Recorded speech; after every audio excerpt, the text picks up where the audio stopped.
राजस्थान की धरती, इसका जिक्र आते ही किलों और महलों की तस्वीरें जहन में आती हैं, है ना?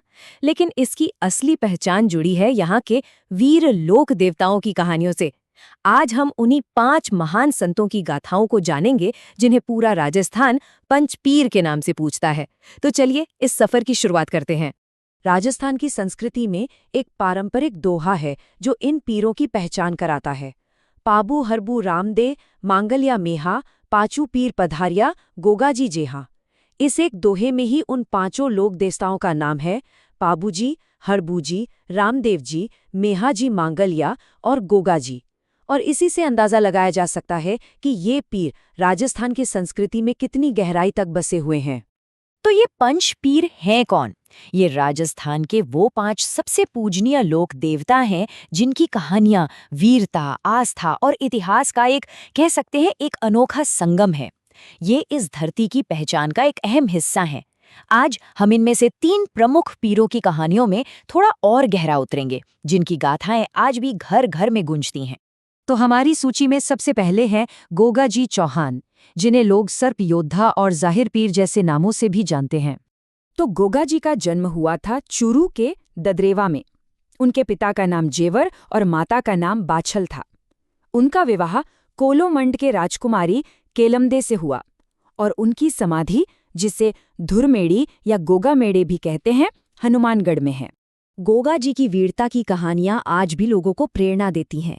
जरा सोचिए, उन्होंने गायों की रक्षा के लिए अपने ही चचेरे भाइयों से युद्ध किया और महमूद गजनवी जैसे शक्तिशाली शासक को भी चुनौती दे डाली।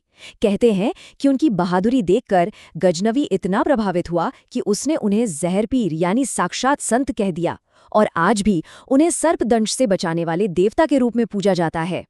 और यहीं पर गोगाजी की कहानी और भी दिलचस्प हो जाती है।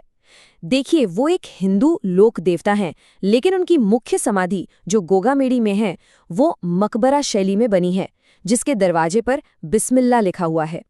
ये दिखाता है कि गोगाजी की विरासत किसी एक धर्म या समुदाय तक ही सीमित नहीं है। अब हम बात करेंगे पाबूजी की। मारवाड़ के लोग उन्हें बड़े प्यार और सम्मान से ऊंटों के देवता के रूप में पूजते हैं। पाबूजी राठौड़, जिनका जन्म जोधपुर के पास कोलूमान गांव में हुआ था, उनके पिता धांधलजी और माता कमलादे थी। उनकी पत्नी का नाम फूलुमदे या सुप्यारदे था। और हाँ, उनकी घोड़ी केसर कालमी की कहानियां तो आज भी बहुत मशहूर हैं। ये माना जाता है कि मारवाड़ की धरती पर ऊंट लाने वाले सबसे पहले पाबूजी ही थे। और ऊंट, वो जानवर जिसने रेगिस्तान के लोगों का जीवन हमेशा के लिए बदल दिया। बस इसी वजह से उन्हें आज भी बड़े सम्मान के साथ ऊंटों का देवता कहा जाता है। लेकिन पाबूजी को सिर्फ ऊँटों के लिए ही नहीं पूजा जाता, उन्हें प्लेग जैसी बीमारियों से बचाने वाले देवता के रूप में भी जाना जाता है। जो ऊँट पालने वाले रेबारी और रायका समुदाय हैं, वो तो उन्हें अपना आराध्य देव ही मानते हैं। और उनकी कहानी पाबूजी की फड़ के जरिए आज भी गांव-गांव में सुनाई जाती है। अब हम आते हैं रामदेव जी पर, जो सिर्फ एक महान संत ही नहीं थे, बल्कि एक क्रांतिकारी समाज सुधारक और हाँ, एक कवि भी थे। रामदेव जी तंवर का जन्म बाड़मेर के उंडू कश्मीर में हुआ था। उनके पिता अजमल जी और माता मैना दे थीं। उनका विवाह नेतल दे से हुआ और उनकी समाधि जैसलमेर के रूणेचा में है, जहां आज भी हर साल लाखों लोग दर्शन करने आते हैं। और यहाँ आती है रामदेव जी की सबसे खास बात। वो पंचपीरों में इकलौते, जी हाँ, एकमात्र ऐसे लोक देवता थे जो एक कवि भी थे। मतलब उनकी कलम में भी वही ताकत थी जो उनके चमत्कारों में मानी जाती है। ये एक ऐसी खूबी है जो उन्हें बाकी सभी से बिल्कुल अलग और अनूठा बनाती है। रामदेव जी को भगवान कृष्ण का अवतार और पीरों के पीर भी कहा जाता है। उन्होंने 24 बाणियां नाम का एक ग्रंथ भी लिखा। और तो और समाज में बराबरी का संदेश देने के लिए उन्होंने कमाड़िया पंथ की स्थापना की, जो आज भी सामाजिक सद्भाव का एक बड़ा प्रतीक है। तो आखिर इन महान पीरों की कहानियां आज हमारे लिए क्या मायने रखती हैं?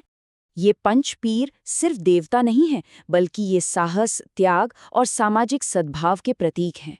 उन्होंने ये सिखाया कि इंसानियत किसी भी भेदभाव से कहीं ऊपर है।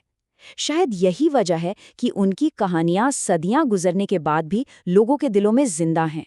और अंत में ये सवाल छोड़ जाते हैं कि आज की इस तेजी से बदलती और आधुनिक होती दुनिया में ये सदियों पुरानी कहानियां और किंवदंतियां किसी भी क्षेत्र की पहचान को बनाए रखने में आखिर क्या भूमिका निभाती हैं।